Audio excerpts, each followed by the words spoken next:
ఎరా డాక్టర్ అవుతున్నావంట, నిజమేనా? మా అమ్మాయి కూడా 2-3 సార్లు నీట్ రాసింది, అయినా సెలెక్ట్ అవ్వలేదు. నువ్వు ఎలా రాస్తావు, ఎలా సెలెక్ట్ అవుతావో చూస్తాను.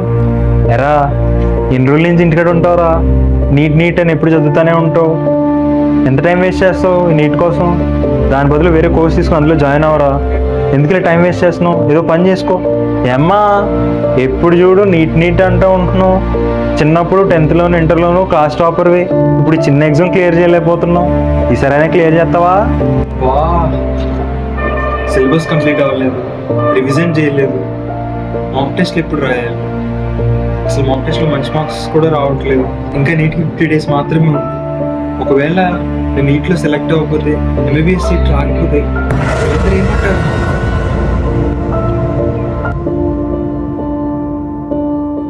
Dear NEET aspirant, I know you are very depressed and tense right now because నీ సిలబస్ కంప్లీట్ అవ్వలేదని, రివిజన్ కంప్లీట్ అవ్వలేదని, మాక్ టెస్ట్లో మంచి మార్క్స్ రావట్లేదని మీ పేరెంట్స్, రిలేటివ్స్, నైబర్స్, మీ ఫ్రెండ్స్ వీళ్ళందరూ అనే మాటల వల్ల నువ్వు చాలా డిప్రెషన్లో ఉన్నావు. సొసైటియల్ ప్రెషర్స్ వల్ల emotional break down and mental disturbances అన్నీ వస్తున్నాయి. But at last these are all worth it at the end.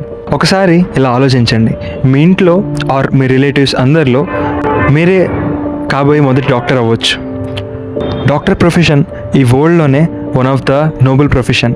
Doctor అవ్వడం అంటే ఆషామాషి మాటలు కాదు.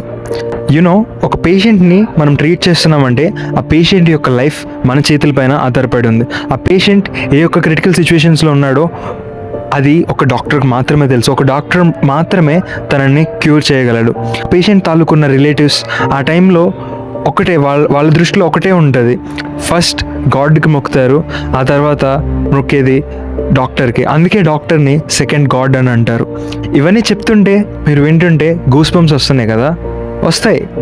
బట్ ఇలా మీరు డాక్టర్ అవ్వాలంటే ఫస్ట్ ఆఫ్ ఆల్ నీట్ని క్లియర్ చేయాలి కదా. వన్స్ మీరు డాక్టర్ అయితే సేమ్ ఇదే రెస్పెక్ట్ మీకు వస్తుంది. మీ ఇంట్లో, మీ రిలేటివ్స్లో, నైబర్స్ అందరిలో మీకు డిఫరెంట్ లెవెల్ ఆఫ్ రెస్పెక్ట్ అనేది ఉంటుంది. డాక్టర్ అవ్వడానికి ముందు ఈ నిందలు, అవమానాలు ఒక లెక్కన చెప్పండి. నీట్కే మీరు ఎంత కష్టపడుతున్నారు, బాధపడుతున్నారు. బట్ యునో వన్ థింగ్, ఇక్కడ ఎంబీబీఎస్లోకి వచ్చిన తర్వాత కూడా ఇక్కడ ఉండే సబ్జెక్ట్స్, సిలబస్, ప్రొఫెసర్స్ తిట్టే తిట్లు ఇవన్నీ నీట్ కన్నా 10 times ఎక్కువ ఉంటుంది. మీరు ఒక రెస్పాన్సిబుల్ గల డాక్టర్ అవుతున్నారు అని అంటే వీటిని పట్టించుకోకుండా వీటన్నిటికి అగెయిన్స్ట్గా ఉండి మీరు హార్డ్ వర్క్ చేయాలి. ఇప్పుడు మీరున్న emotional break downs, mental disturbances నుంచి బయటకు రావాల్సిందే. నీట్ క్లియర్ చేయాల్సిందే. దానికోసం పగలనక రాత్రనక కష్టపడాల్సిందే. ఇంకా మీ సిలబస్ కంప్లీట్ అవ్వలేదు, తొందరగా సిలబస్ కంప్లీట్ చేయండి. రివిజన్ అవ్వలేదా, తొందరగా రివిజన్ చేయండి. ఉన్నది 50 days మాత్రమే. ఈ 50 daysలో మీకు ఒకటే గోల్. అది టైం ఎంతైనా అవనివ్వండి, నైట్ 1 అవనివ్వండి, 2 అవనివ్వండి, 3 అవనివ్వండి, అవసరమైతే నిద్రపోకండి. ఈ 50 days మీ గోల్ మాత్రమే మీ ముందు ఉండాలి.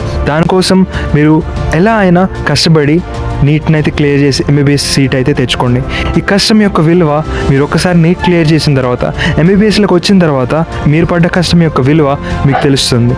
అనుకున్న టార్గెట్ సిలబస్ కంప్లీట్ అయ్యే వరకు పడుకోకండి. ఏ రోజు సిలబస్ ఆ రోజు కంప్లీట్ చేసేసి తొందరగా రివిజన్ అయితే కంప్లీట్ చేయండి. ఈ 50 daysలో ఎంత హార్డ్ వర్క్ చేస్తారనేది మీ ఫ్రెండ్స్, మీ పేరెంట్స్, మీ రిలేటివ్స్ అందరూ చూసి షాక్ అవ్వాలి. అంతలా మీరు హార్డ్ వర్క్ చేయండి.